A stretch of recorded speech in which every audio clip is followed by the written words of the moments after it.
Well, from the fallout and debate over ICE tactics to international headlines, it's a busy time in D.C. and at the White House. We're checking in with our partners at the Hill for some insight.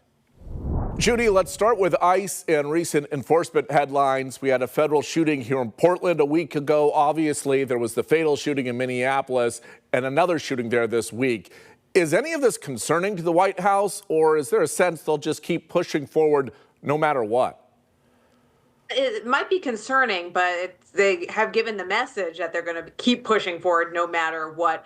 This comes as we're now seeing new data come out about the diminishing popularity of ICE. It doesn't seem like they're going to win any popularity contests. A new poll from YouGov and The Economist found 46% of people support abolishing ICE, while 43% support keeping it around, and then 12% said they're unsure. It's that kind of data that the White House certainly has its eyes to, but every indication we've heard from them is that these ICE operations are going to continue. What also is interesting, I should note, Todd, just being here in Washington and covering how things are progressing at the Capitol, is how this might impact these appropriations negotiations that Congress is debating right now. They're trying to get their budget in order, and these are already very tense negotiations. Now Democrats are saying that they may withhold DHS funding as a result of some of these headlines we're seeing from these ICE operations. You know, President Trump, largely ran on an American First platform, yet increasingly he's getting drawn into international situations. The Venezuelan raid, Iran appears on the edge now, and then there's the ongoing Russia-Ukrainian war.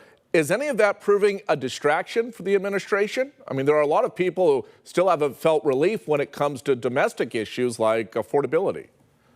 Yeah, that's one thing that some of the president's critics, including his former ally, former Congresswoman Marjorie Taylor Greene, have pointed to as one of their top criticisms of the president, that he's spending too much time on international issues and not enough time on domestic policy. The White House has indicated that the president, starting this year, 2026, is really going to prioritize domestic policy. He's hitting the campaign trail, essentially, even though he can't run for president again, touting affordability and other domestic issues and not so much the international ones. Of course, that's in contrast to dealing with this Iran situation. And he seems to have stepped back from the ledge of pulling the trigger on a strike in Iran, saying that executions of protesters there have stopped. Every word he's hearing is that they have stopped. Sarah Lindsey Graham, Republican from South Carolina, big ally of the president, contradicting that message a bit, saying executions are still continuing, that there are deaths by the thousands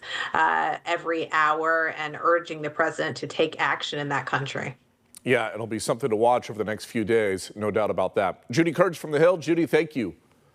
Thanks so much, Todd.